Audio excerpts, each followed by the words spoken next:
سیدی اعلیٰ حضرت آقا کریم علیہ الصلوۃ والتسلیم کے وہ عاشق زار ہیں کہ جن کی زندگی کے شب و روز حضور علیہ الصلوۃ والتسلیم کی محبت اور آقا کریم علیہ الصلوۃ والتسلیم کے عشق میں گزرتے ہیں۔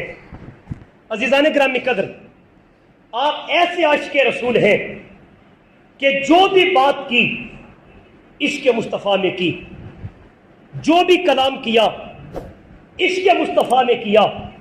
جب بندہ کسی کا عاشق ہو جاتا ہے، دیوانہ ہو جاتا ہے، محبوب ہو جاتا ہے، کائنات کے ہر حسن میں اسے جلوائے یار نظر آتا ہے۔ سید اعلیٰ حضرت رحمت اللہ تعالیٰ علیہ بھی اسی کیفیت کے عاشق زار تھے۔ جگر نگاہ جاتی جلوائے مصطفیٰ نظر آتا۔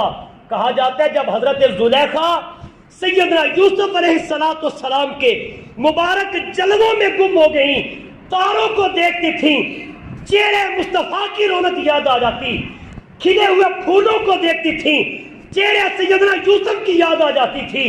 جب کائنات کے جمال کو دیکھتی، پیارے یوسف کے جلوے یاد آ جاتے تھے۔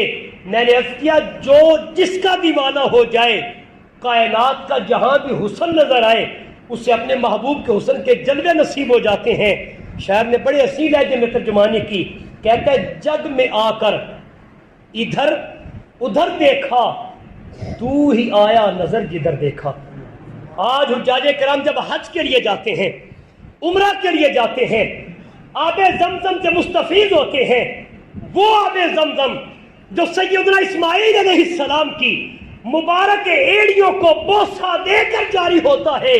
جب میرے سیدی اعلیٰ حضرت چاہے زمزم پہ پہنچے، آب زمزم کے کنویں پہ پہنچے، آج زمانہ پانی پیے، آب زمزم پیے، سیدنا اسماعیل علیہ السلام، سیدنا ابراہیم علیہ السلام کی یاد تازہ ہوتی ہے۔ لیکن قربان جائے میرے سیدی اعلیٰ حضرت کی ذات بابرکات کے اوپر فقط سیدنا اسماعیل علیہ السلام کی ہی نہیں، عاشق زار مصطفیٰ کو لجپال آقا صلی اللہ تعالی علیہ وسلم کی یاد ستاتی ہے۔ اور آپ آقا کریم علیہ الصلوۃ والتسلیم کی بارگاہ ناز میں ایک شعر لکھتے ہیں، سماعت کریں۔ اور آقا کریم علیہ الصلوۃ والتسلیم کے یہ عاشق زار جس بحر عشق مصطفیٰ میں غوطہ زن تھے، اس کی گہرائیوں کا اندازہ کریں۔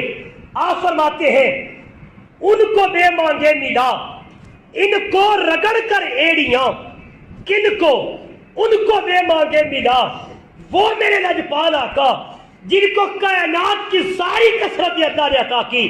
سید اعلیٰ حضرت فرماتے ہیں ان کو بے مانگے ملا، ان کو رگڑ کر ایڑیاں، صاحب کوثر کے ہم سر صاحب زمزم نہیں۔ ایک ہے کوثر، ایک ہے زمزم۔ زمزم کا کمال یہ ہے جب بندہ پیتا ہے اللہ جسمانی روحانی بیماریوں سے نجات عطا کر دیتا ہے۔ زمزم کا یہ کمال ہے جب بندہ پیتا ہے پیاس مٹ جاتی ہے، جب بندہ پیتا ہے بھوک مٹ جاتی ہے۔ لیکن علماء فرماتی ہے زمزم و کوثر میں فرق یہ ہے جب بندہ زمزم پی لیتا ہے جز وقتی پیاس مٹتی ہے، جز وقتی بھوک مٹتی ہے، پھر کچھ لمحوں بعد پیاس بھی آ جاتی ہے، بھوک بھی ستانے لگ جاتی ہے۔ لیکن کوثر کے جام کو اللہ نے یہ کمال عطا کیا ہے، لجپال آقا بروز حشر ید اللہ والے ہاتھوں سے جسے ایک بار جام کوثر عطا کر دیں گے، پھر ساری زندگی جنت میں نہ بھوک محسوس ہوگی نہ پیاس محسوس ہوگی۔